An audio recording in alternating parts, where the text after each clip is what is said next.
premier mot que vous avez eu lorsqu'on s'est eu au téléphone, c'était écoutez, moi je suis plutôt un amateur, un collectionneur, l'expert vient après.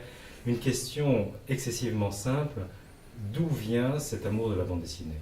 Mais je crois que, comme tous les petits Belges et sans doute beaucoup de Français, j'ai commencé à lire dans des bandes dessinées. Tintin a une importance considérable, évidemment, puisque c'est le cadeau idéal pour les enfants de 10 ans. La chose où je me distingue d'autres membres de ma génération, c'est qu'à 20 ans, j'ai décidé que j'allais me reconstituer une collection complète. Donc j'avais, comme chacun d'entre nous, 5 Michel Vaillant, 6 Blueberry. Je les ai tous rachetés pour avoir la série complète et pour pouvoir lire cela comme une œuvre en continu et pas album par album. Et voilà le résultat après 30 ans où j'ai racheté les vieux exemplaires et j'ai continué à suivre tout ce qui se publie de nos jours et que j'aime. Lorsque vous avez décidé de collectionner, est-ce qu'il y avait des marchands de bande dessinée, entre guillemets, vintage ou de collection, ou absolument pas? Ceci se déroule 10 ans avant... Ah oui, il y avait sans doute des marchands vintage, des albums, mais ça ne m'intéressait pas. Donc je n'ai jamais acheté du vintage parce que c'est quelque chose qui ne veut rien dire. Dans le domaine des livres anciens, je collectionne du vintage, mais pas en bande dessinée. Donc vous collectionnez des planches? J'ai collectionné 10 ans plus tard, j'ai commencé à m'intéresser aux planches. Et comment ça s'est passé la transition? Vous avez rencontré des artistes? Comment s'est passée cette transition entre les deux? Non, ça commence en fait avec des marchands, donc j'allais acheter mes albums de bande dessinée chez certains marchands et l'un ou l'autre à un moment donné disait tiens j'ai reçu une planche de ceci, j'ai reçu une planche de cela, chose que personne ne connaissait ou très peu de monde, puisque à l'époque les dessinateurs de bande dessinée ne vendaient pas leurs planches. D'ailleurs, toutes les planches d'Hergé qu'on peut trouver sur le marché ont le plus souvent été offertes par Hergé à un ami, un vieil ami ou un ami de rencontre. La BD, c'est un art relativement récent. Vous avez vu comment l'évolution s'est produite, c'est-à-dire comment est-ce qu'on est passé d'un magazine de bande dessinée à des pièces de collection? Alors je crois que c'est difficile à expliquer. Je crois que tout doucement, les gens se sont rendus compte que tout le monde lisait des bandes dessinées, ce que l'on n'avouait pas avant. Il y a maintenant des best-sellers réguliers comme des Black and Mortimer qu'on vend à 500 000 exemplaires. Ça veut dire qu'il y a 500 000 personnes qui les lisent au moins, puisque c'est un bel album et qu'on prête à ses amis. Donc en fait, ça appartient à notre culture et une culture qui va au fond des choses. Si je veux faire référence à une planche précise de Tintin, il suffit que je vous explique 3 éléments et cette image surgit dans votre tête et dans celle de 3/4 de mes concitoyens. Donc tout d'un coup, c'est un véritable patrimoine commun culturel. Alors que si je vous parle de tel dessin d'Alechinsky, vous ne le verrez pas. Vous verrez du Alechinsky, mais je ne peux pas vous parler de telle chose précise. Alors tout doucement, parce que certains marchands ont commencé à créer un marché, on a vu un certain engouement. Mais je me souviens d'une époque où nous étions une vingtaine à Bruxelles à nous intéresser aux planches de bande dessinée et nous allions dans des endroits très incongrus où on vous sortait une farde où il y avait 10 planches.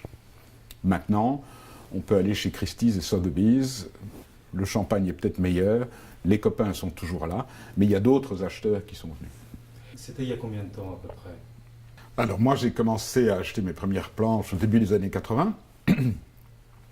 Et je dirais que le marché a commencé à devenir visible et n'importe qui pouvait être au courant que cela existait, je dirais, dans la fin des années 90, grâce à 2-3 salles de vente en France qui ont commencé à faire des catalogues extraordinaires.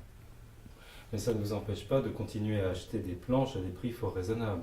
Ah oui, non, tout le monde va vous parler des grands records et de millions d'euros pour une planche d'Hergé, c'est très bien.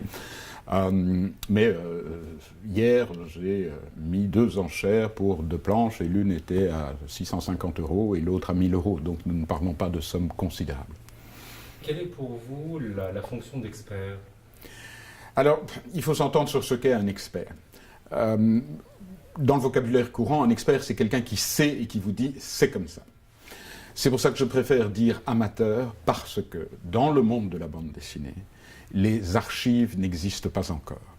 C'est-à-dire que si on veut parler de Vermeer ou de Bruegel, il y a des catalogues raisonnés qui sont écrits depuis des décennies, et un expert, et c'est celui qui a toute cette bibliothèque et qui va rechercher tel tableau, je connais tous ses propriétaires depuis 3 siècles, etc., etc.